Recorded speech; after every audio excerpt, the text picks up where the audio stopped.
എൻ്റെ കൊച്ചു സന്തോഷത്തിലേക്ക് എല്ലാവർക്കും സ്വാഗതം. ഇന്ന് ഞാനൊരു ചേമ്പ് അവിക്കുന്നതാണ് കാണിക്കുന്നത്. അതിനുള്ളൊരു ചമ്മന്തി. നമുക്ക് ചേമ്പെടുത്ത് വെള്ളത്തിലിട്ടേക്കാം. ഒരു 10 മിനിറ്റ് വെള്ളത്തിൽ കിടന്ന് കുതിർന്ന് അതിൻ്റെ മണ്ണൊക്കെ ഇളകട്ട്.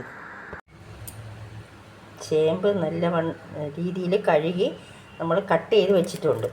വേണമെങ്കിൽ കട്ട് ചെയ്യാം. ഞാനിവിടെ കട്ട് ചെയ്തേ എടുക്കുകയുള്ളൂ.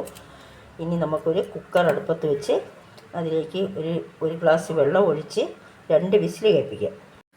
കുക്കറിലേക്ക് ഇട്ടിട്ട് നമുക്ക് ആവശ്യത്തിനുള്ള ഉപ്പിട്ട് കൊടുക്കാം. ഉപ്പ്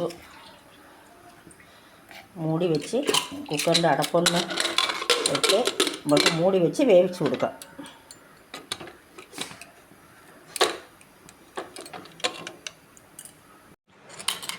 കാന്താരി മുളകും ചെറിയ ഉള്ളിയും പുളിയും ഉപ്പും എണ്ണയും ഒഴിച്ച ചമ്മന്തി ഇവിടെ റെഡി ആയിട്ടുണ്ട്.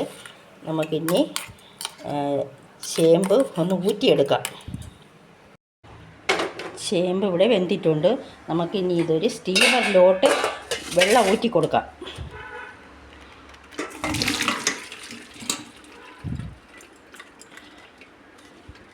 അറിഞ്ഞൂടാത്തവർ ചെയ്ത് നോക്കണം, ലൈക്ക് ചെയ്യണം, ഷെയർ ചെയ്യണം, സബ്സ്ക്രൈബ് ചെയ്യണം. നമുക്ക് കട്ടൻ ചായയും ചമ്മന്തിയും ചേമ്പ് അവിച്ചതുമാണ്. ഇത് നമുക്ക് അവിച്ച് തണുത്തതിന് ശേഷം ചെറു ചൂടോടെ ഒന്ന് തൊലിച്ചെടുക്കാം.